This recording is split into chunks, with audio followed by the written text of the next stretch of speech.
말씀드리려고 합니다. 사실은 조금 어널리티컬한 부분이 있기 때문에 그런 부분들은 이제 플라즈마하고 좀 우리가 친근하지 않기 때문에 그런 부분들은 조금 배제를 하고, 그리고 실험적인 동영상이나 결과론적으로 해서 조금 접근을 하도록 하겠습니다. 사실 플라즈마 보시면은 여러분들이 처음으로 이제 떠올리는 것은 이제 번개를 떠올릴 수가 있습니다. 플라즈마는 제4의 물질 상태고, 그리고 자유전자가 자유롭게 떠다니는 상태로 우리가 플라즈마라고 정의를 하고 있습니다. 그러면 최근에 이제 에미션이나 그리고 연료 퓨얼 리포밍 같은 퓨얼 게이지 쪽에서도 이제 플라즈마를 많이 활용하는데 어떤 식으로 또 이용을 하냐, 그리고 저희 실험실에서 어떤 식으로 활용하는지에 대해서 조금 설명을 드리도록 하겠습니다. 보시면은 여러 가지 위주로 했는데 처음에 어플리케이션 조금 이야기하고요.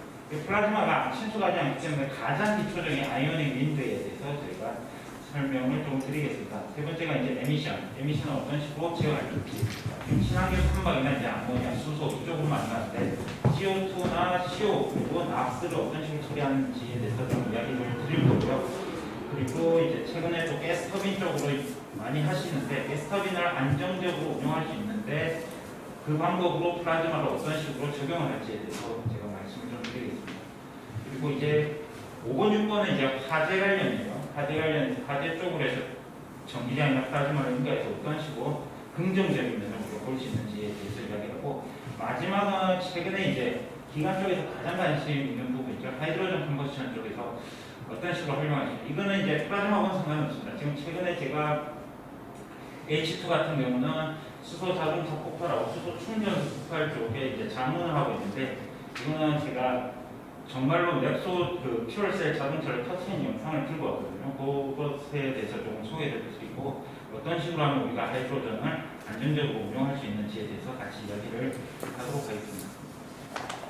보면 어플리케이션은 대략적으로 제가 말씀을 드렸는데, 지금 뭐 미세먼지나 그 락스 쪽에서 우리가 많이 이제 지원하는데 후처리 장비를 많이 씁니다. 스크러버, SCR 많이 쓰는데 그쪽에서 효율을 향상시키기 위해서 우리가 플라즈마를 많이 쓰고 있습니다. 그 부분에 대해서 조금 이야기를 할 거고요. 그리고 이제 가스터빈 쪽이죠. 가스터빈 같은 경우는 음양파나 연소 불안정성이 많이 발생하기 때문에 안정적인 연소 상태를 운용하기 위해서는 굉장히 좀 운전 조건이 힘듭니다. 그리고 이번에 우리나라가 이제 로켓을 쏘는데 성공을 했는데 봉에서 이제 쏘았는데 중간에 최종 위치까지 올라갔어요. 근데 이전에는 우리 많이 실패했던 이유가 이겁니다. 연소 불안정성을 제어를 할 수 없습니다. 가장 어려운 기술이고 연소 쪽에서는 가장 난이도가 높은 기술이라고 할 수 있죠. 그래서 플라잉 같은 경우는 어떤 식으로 안정적으로 운용할 수 있는 그런 부분을 우리가 플라즈마를 적용해서 한번 이야기를 해볼 거고요.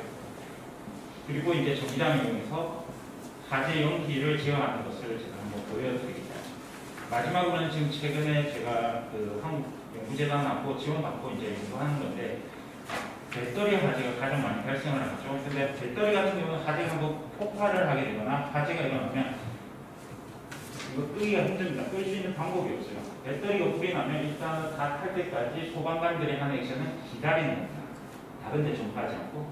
그러면 이거를 어떤 식으로 해서 빠르게 우리가 진압을 한 다음에 이걸 분리해낼 것인가에 대해서 논의를 한번 해보도록 하겠습니다.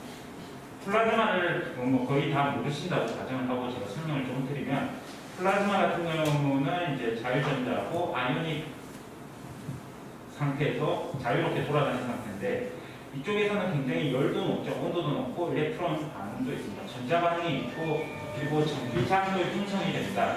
이것들을 연소 상태에 인가를 하게 되면 연소는 일단 서머 프로퍼티 자체를 가지고 있기 때문에 플로우 필드나 템퍼처, 매스 트랜스포트, 케미컬 키네틱스, 그리고 우리가 알고 있는 열 유체육학적인 상태량을 다 포함하고 있습니다.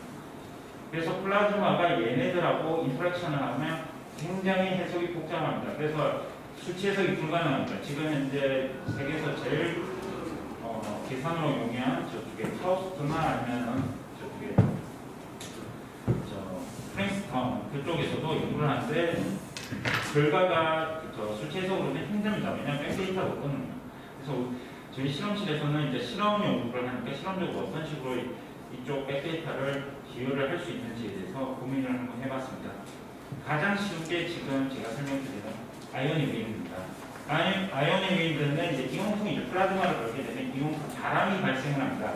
그래서 바람이 발생을 하게 되면 그 전압 자체가 인가되는 전압 자체가 그렇게 높지 않기 때문에 우리가 알고 있는 그 공기 스트리머가 보이지 않는 거죠. 그냥 전기만 약하게 거는 거죠. 약하게 걸게 되면은 그때는 전자 반응이나 열이 그렇게 온도가 높지는 않습니다.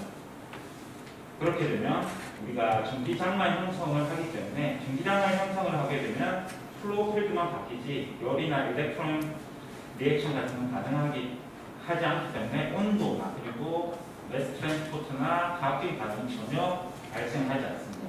그러면 아주 간단하게 우리가 플라즈마 현상을 이해를 할 수가 있죠. 아이오닉 윈드 같은 경우는 아주 오래전부터 연구가 많이 됐었는데 좌측에 지금 제가 이거 펴서 올린데 이거 보시면 1948년도에 그냥 촛불에다가 전기장을 한번 걸어봤죠. 걸어보니까는 전기장이 없었을 때는 다음과 같은데 불이 이쁘게 바로 솟아 있는데 전기장을 양쪽으로 걸게 되면 한쪽으로 이렇게 눕는 현상을 관측을 했습니다. 근데 1948년도에는 우리가 중력장을 바꿨다라고 이야기를 했습니다. 사실은 근데 이게 중력장을 바꾼 게 아니라 여기서 바람이 발생해서 운동량의 차이 때문에 한쪽으로 눕는 현상이죠. 이거는 이제 최근에 밝혀진 거고 87년도에도 이제 전기장을 한번 걸어봤죠. 전기장 걸고 중력장을 바꿨으니까 우리가 우주에 올라가서 ESS나 드랍타워 실험을 하게 되면 중력이 발생을 안 하니까 그때도 그러면 우리가 중력장을 바꿨으니까 뭔가 현상이 바뀌지 않을까 했더니 그럼에도 불구하고 동일한 현상이 나왔어요. 그래서 이게 중력장을 바꾼 현상은 아니구나라고 우리가 87년도에 이제 깨우쳤죠. 그래서 가장 최근에는 저희 사우디에 마카오스 코닥이 있었을 때 그쪽에서 한 연구인데 그쪽에서 이제 이온풍은 그냥 자체의 전자나 이온들의 움직임에 의해서 바람이 컨벡션이나 플로우가 발생한다라고 저희가 증명을 했습니다. 굉장히 구조는 간단합니다. 연소 상태는 약한 플라즈마이기 때문에 보시다시피 이온이나 전자들이 자유롭게 떠돌아다니고 있는 상태입니다. 여기에 전기장을 증가하게 되면 지금 파란 게 이제 포지티브 아이온, 그리고 빨간 게 이제 음전하죠.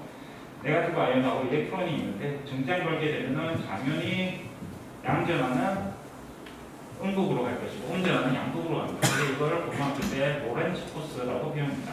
로렌츠 힘에 의해서 양극으로 이제 빠지게 되죠. 이때 얘네들이 움직이면서 대부분 차지하고 있는 중성자들을 툭툭 칩니다. 그래서 운동량을 전달해서 같이 따라 움직이게 되죠. 이 컨벡셔널 플로우를 우리가 아이오닉 윈드라고 정의하고 있습니다. 보시면 지금 보시는 게 카운터 플로우 플레인인데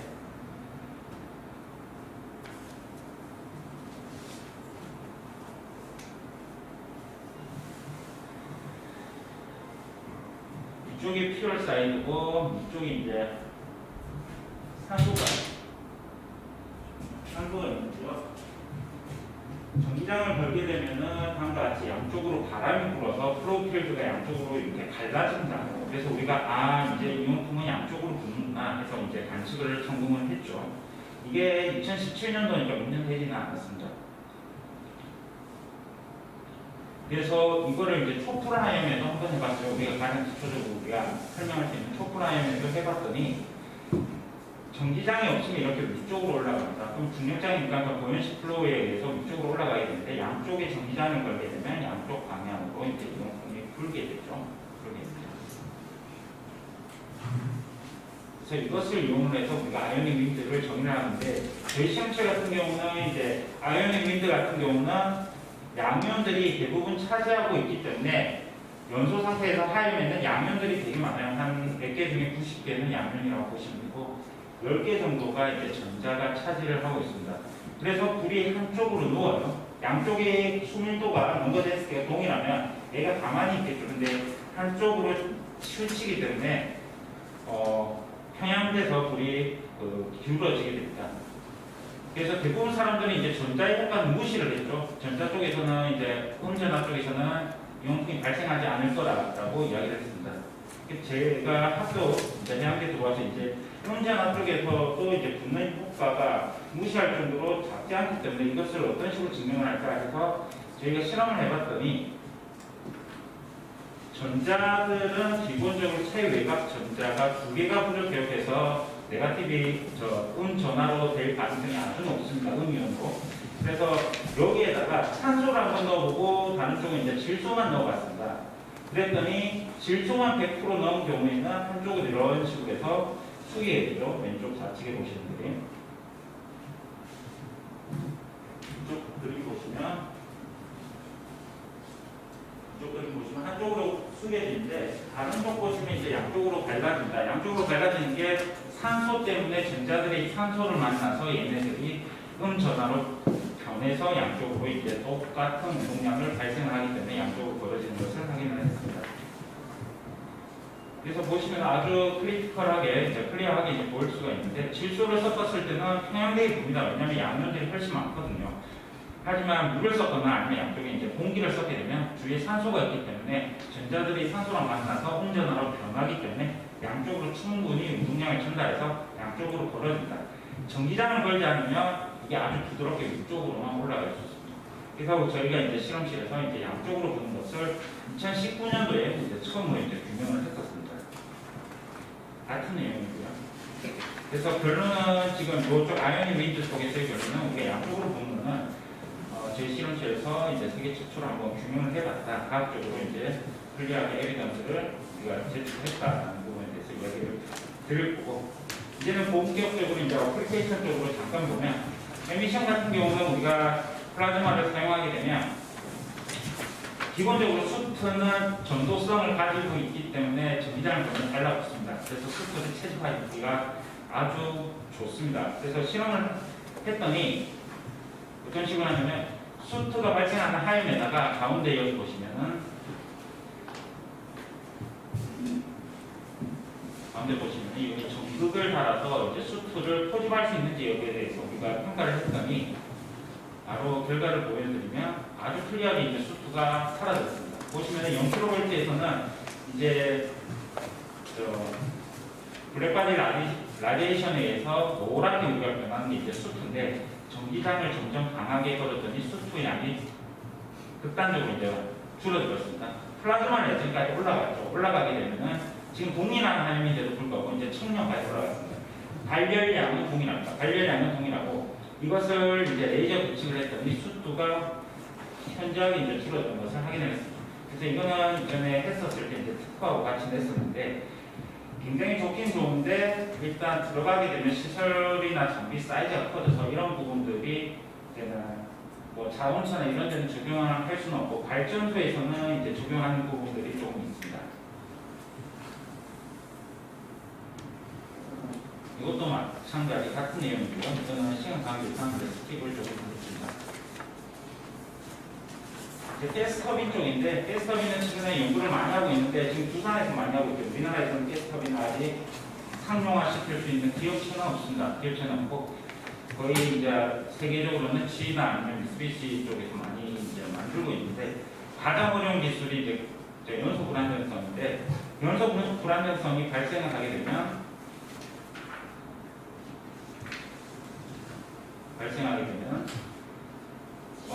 연소 불안정성이 발생하게 되면 가스터빈 자체가 공명기이기 때문에 그 안에 이제 프레셔 웨이브가 발생을 하게 됩니다. 프레셔 웨이브가 발생하면 우리가 어코스틱이라고 얘기하는 여름 양파가 발생을 하게 되죠. 여름 양파가 발생을 하게 되면 연소가 다시 불안정해지기 때문에 이러한 피드백 현상에 의해서 최종적으로는 연소기가 폭발을 합니다. 폭발을 하거나 아니면 기기들이 이렇게 블레이드나 이렇게 파손이 되게 되어 있는데 이것을 어떤 식으로 안정적으로 운용하느냐가 중요한데 가장 좋은 거는 프레셔 웨이브하고 컨버션 웨이브를 인페이지 안 시키고 아웃 페이지로 유지를 할 수 있으면 연소 상태를 안정적으로 우리가 유도를 할 수 있습니다. 그래서 저희가 제안했던 방법은 전기장을 만약에 인가를 하게 되면 연소를 안정적으로 유지할 수 있기 때문에 프레셔 웨이브하고 같이 커플링이 안 될 거라고 생각을 했습니다.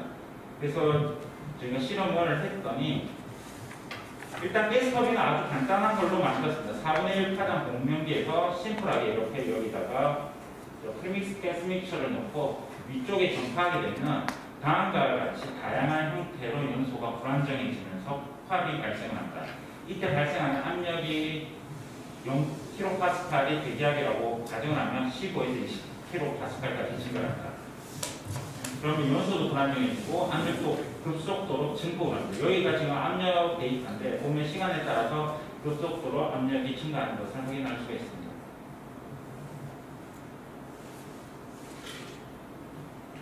그래서 이 상태에서 우리가 정지장을 공부를 하죠. 정지장이 걸면 아예 안정적으로 와야 되는데 그렇게 될까라고 생각을 해서 실험을 해봤더니 바로 결과를 보여드리면 이게 지금 0kV입니다. 미스캐터링 메소드로 우리가 가시화도 내고 가시화도 했더니 뭐 클리어하게 나오죠. 여기서 보면은 이제 이게 유동장 PIV 분석을 한 건데 업앤다운 진동하는 모드이기 때문에 파란 색깔이 밑으로 간다고 보시면 되고 빨간 색깔이 위쪽으로 간다라고 보시면 됩니다. 그래서 왔다 갔다 왔다 갔다라는 게 클리어하게 보이시죠. 그래서 파란색, 빨간색, 파란색, 빨간색으로 이제 우리가 진동하는 것을 확인할 수가 있고 여기에 전기장을 걸게 되면 지금 2kV 걸었는데 지금 진동 없이 아주 부드럽게 내려오는 것을 확인하실 수 있을 겁니다. 보시면은 이쪽 프레셔 데이터가 0kV 그냥 일반적인 상태에서 가스터빈에서 이제 열음양파가 발생했을 때의 압력파고요. 보면은 지금 값은 이제 한 8kPa 정도 증가를 했네요. 여기서는 전기장이 형성되어 있는 데는 거의 노이즈밖에 없습니다. 소리도 들리지 않습니다.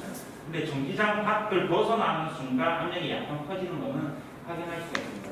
다시 말해서 전기장 내에서는 저희가 인위적으로 플레임이나 음양파를 컨트롤할 수 있기 때문에 폭발까지 가지 않고 하염을 안정적으로 유지할 수 있다라는 말씀을 드립니다. 좀 더 클리어하게 보기 위해서 우리가 이제 미스캐터링 메소드로 내부 유동장을 좀 관측했습니다. 좌측에 보시는 게 0kV고요. 우측에 보시는 게 2kV인데 보시면은 효과적으로 차이가 있는 것을 확인할 수가 있습니다. 최종적으로는 0kV 같은 경우는 이제 터블런스까지 간 거죠. 터블런스까지 간 거고. 그래서 PIV 유동장 보시면은 요게 전기장 본 건데 아주 부드럽게 그냥 스무스하게 내려옵니다. 발열량도 동일하고 가스 소비량도 동일하고.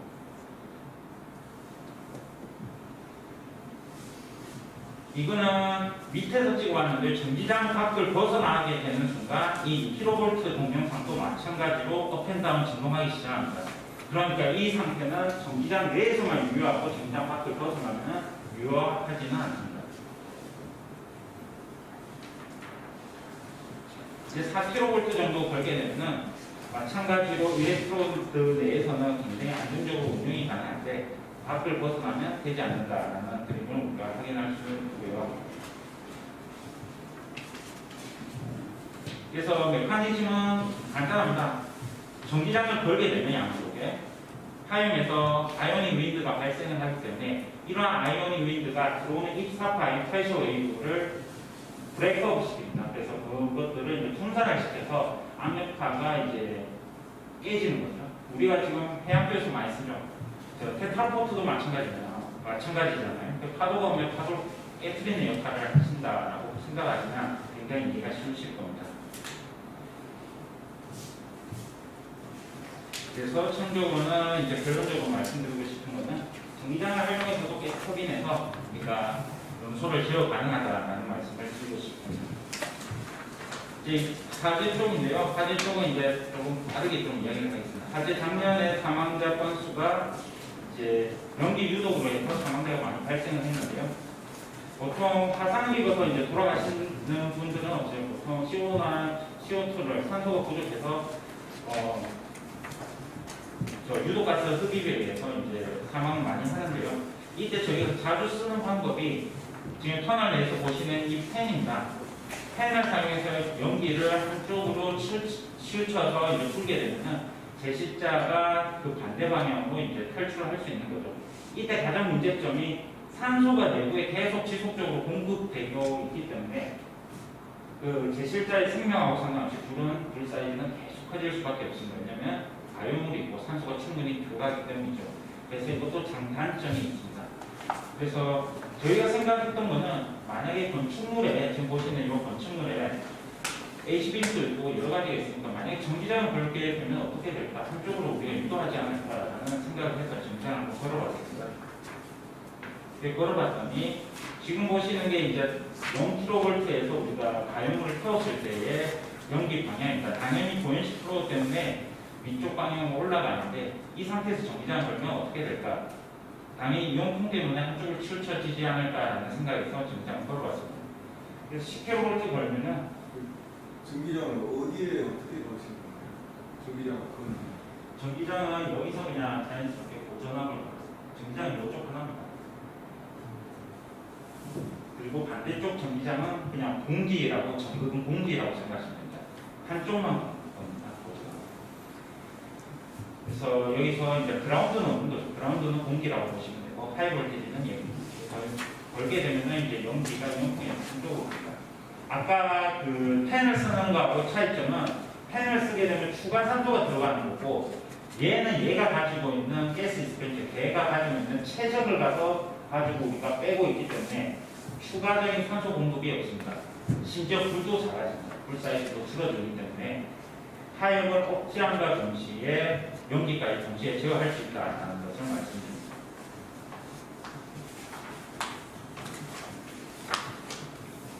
마이너스 10kV는 더 효과적입니다. 앞서도 얘기했지만은 음이온보다 양이온이 많기 때문에 마이너스를 걸게 되면 대부분의 양이온들이 가겠죠. 가기 때문에 훨씬 더 효과적입니다. 여기 농도로 체크를 해봤더니 일산화탄소하고 CO2는 우측편에서는 계측이 되지 않고 좌측편으로 다 쏠리게 되어 있습니다. 그래서 자연스럽게 제실자로 우측 방향으로 대피할 수 있게 우리가 유도할 수 있다라는 말씀드립니다. 이때 농도 분석을 하기 위해서 연기의 수밀도 분석하기 위해서 우리가 매트랙까지 분석을 했고요. 앞서 동일한 얘기입니다. 양면이 많기 때문에 우리가 산업 현장에서는 음극을 이용하는데 훨씬 더 효과적이다라는 것을 우리가 실험적으로 발견했습니다. 그래서 결론은 이제 파이어 스모크 같은 경우는 만약에 여기 우리가 ACDB나 전극에 해당하는 어떤 건축물 내부에 삽입되어 있는 도체를 이용을 하게 되면 한쪽 방향으로 전기를 인위적으로 제어하지 않을까. 당연히 제실자의 생명에 영향이 없을 정도의 전기장은 인가를 해야 되겠죠. 너무 고전압을 걸게 되면 플라즈마가 발생을 하니 연기가 제어할 정도로 인가를 하려면 연기가 충분히 잘 제어되지 않을까라고 저희가 제안을 했었습니다. 마지막으로 이제 수소는 잠깐 이야기할 겁니다. 마지막으로 이제 ESS에서 가지가 발생하면 어떤 식으로 될까? 최근에 가장 많이 쓰는 게 에너지 저장 시스템이 ESS를 많이 쓰고 있습니다. 저희 생활관에도 ESS 시스템이 있죠, 사실은. 근데 ESS의 가장 문제점은 다양한 배터리 셀이 있기 때문에 여기 보시는 동영상처럼 한번 불이 나게 되면 열 폭주에 의해서 다른 셀로 전파를 하게 되고 다른 셀로 전파를 하게 되면 그때부터는 제어가 안 됩니다. 제어가. 불을 꺼트려도 그 캠 내부에서 불이 계속 살아있기 때문에 불이 다시 재점화가 됩니다. 그걸 꺼트리려고 소화기를 뿌리면 배터리 내부에 그 소화 약재가 침투할 수가 없습니다. 그러니까 겉에 있는 불만 끄는 거죠. 불 소화기 꺼트리면 지금 꺼트리죠. 조금 있다가 얘가 다시 재점화를 하게 됩니다. 그래서 폭발성도 엄청 강하고요. 그래서 소방관들이 유일하게 할 수 있는 것은 다 탈 때까지 기다린다라는 게 첫 번째 대응 방식입니다. 실제로도 그 교본에 나와 있습니다. 보시면은 조금씩 연기가 또 나더니 이제 다시 재점화가 됩니다. 안에 있는 가용물을 다 탈 때까지는 이제 끌 수가 없는 거죠, 사실은. 그래서 이 부분을 지금 하고 있는 부분에 대해서 설명드리면 ESL 배터리에다가 지금 실험을 하니까 너무 폭발성이 심해서 지금 일단 저희는 공간이 필요합니다. 학교에서 이제 공간하고 이제 학교 이야기를 좀 해봐야 되는데 공간이 없으면 저희가 이제 과제연구소나 가서 이제 실험을 해봐야 돼서 지금 아직 배터리는 한두 번은 해봤는데 좋은 동영상이 없어서 오늘은 그냥 불만 가지고 이제 불 꺼트린 거를 잠깐 보여드리겠습니다. 일단 기본적인 우리가 확산할 형태를 만들어 놓을게요. 여기서 이제 전기장을 걸 건데 이제 기본 프레임입니다. 기본 프레임인데 내부에 이제 탈뷰 어널리시스를 했더니 이제 보연식 됐기 때문에 자연스럽게 위쪽으로 올라가는 것을 확인할 수가 있습니다. 이때 전기장을 걸게 되면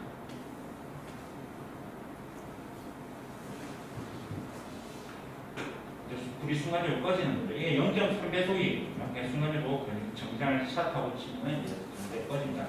만약에 이 기술을 이용해서 배터리에 이제 전기장을 걸게 되면 가지가 발생했을 때 전기장 자체는 내부 그 캡슐 안에 있는 전하들의 움직임까지 우리가 조절할 수가 있으니까 전기장을 건 상태에서 이제 고장나지 않은 셀을 빼는 거죠. 그래서 그 시간을 버는 거죠. 셀이 하나 탔기 때문에 그 단일 셀은 우리가 이제 복구는 할 수 없습니다. 그 단일 셀만 두고 나머지 셀을 우리가 보존할 수 있기 때문에 그러면 화재 크기도 줄일 수가 있고 그리고 화재 전파 가능성도 현저히 줄일 수가 있습니다. 그래서 전기장과 더불어 소화 약제를 쓰게 된다면 ESS에서 효과적으로 우리가 화재를 진압할 수 있지 않을까라고 지금 정부 측에 제안을 하고 있습니다. 우리 지금 PRB 연결 시스템 동영상을 잠깐 갖고 왔는데 속도 백화입니다. 속도 백화인데 보면 순간적으로 이제 팍 하고 꺼집니다. 내일이 생겨서 이제 꺼지는 거죠. 계속 인가도에 파악이 되면 이제 불은 리이그니션은 되지는 않습니다.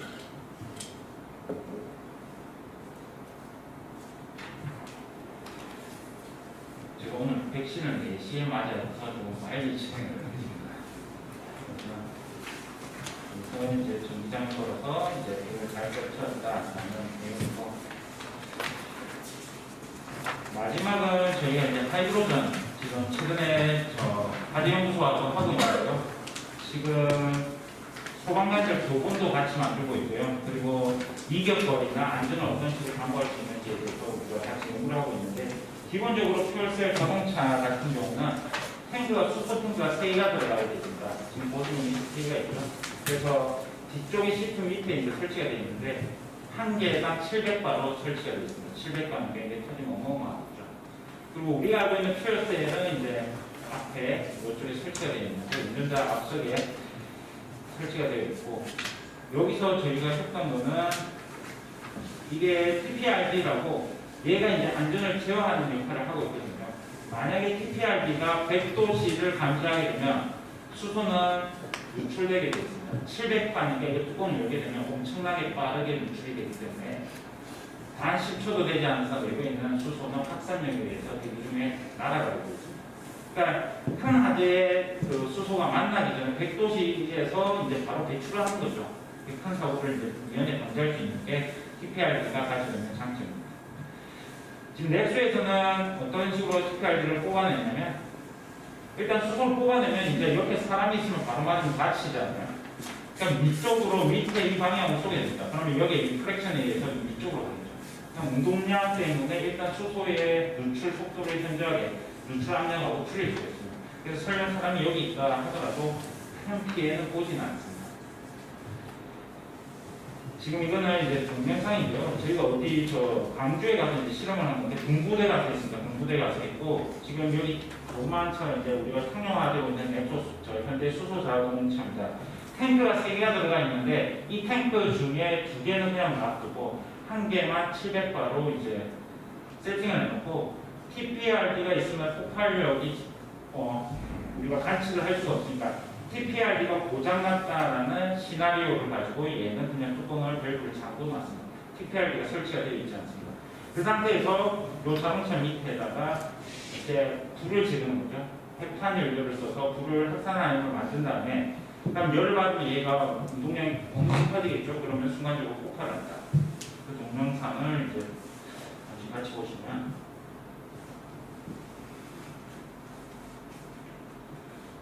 8월 지금 여름에 같이 했던 거고 이거는 이제 드론으로 이제 촬영을 했습니다. 10개 업체가 붙었고요.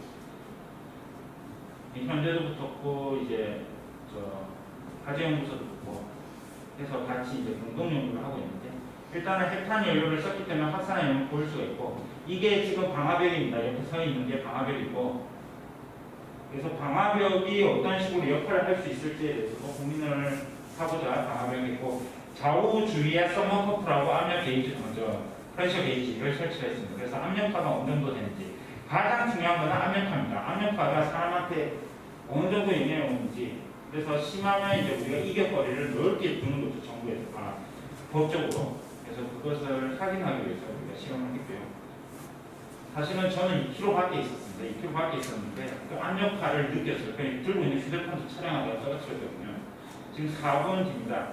4분 뒤 정도 되면은 웬만한 밑에 있는 시트하고 이제 불이 다 타서 이제 수트가 많이 보이게 되죠.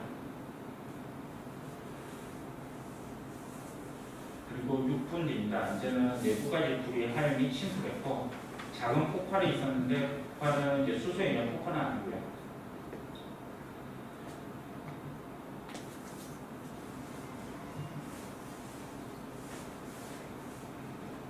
이제 8분 정도 되는데 8분 정도 되면은 이제 거의 전소 단계까지 옵니다. 전소 단계까지 오고 이제 조금 있으면 이제 폭발 이벤트가 일어날 것 같습니다.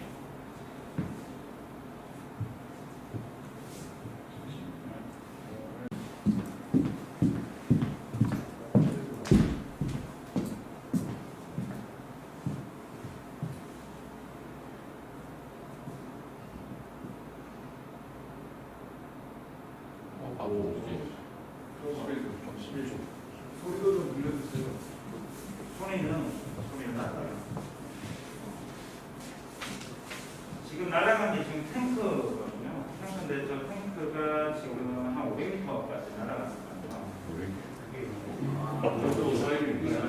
그리고 방호벽은 충분히 우리가 잘 작동하는 것을 우리가 알 수 있습니다. 작업벽 쪽으로 날아갔으면 싸우고 있어요. 결국은 이 출구 쪽에 가스 나온 쪽에 거기서 터진다는 거잖아요. 가장 높은 압력이 700에서 800바. 그 테이크 날아가는 방향은 항상 그 장착 위치에 따라서 우측인가요? 그렇죠. 아까 전에 우리가 지금 TPR이 달린데 그 부분을 막고 있으니까 그게 이제 추진체 역할을 하는 반대로. 그래서 이거는 시나리오 자체가 TPR기가 고장났을 때에 대한 시나리오고요. 사실은 이렇게 하면 수술 아무도 안 쓰라고 할 것 같은데 TPR기가 원래는 잘 작동한다. 그래서 100도씩 감정하면 자연스럽게 배출이 돼서 확산력이 불은 잘 붙지 않습니다.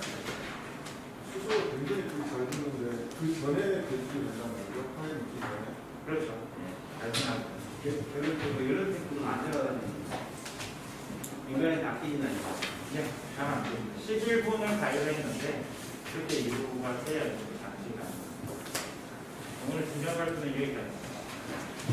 네. 사실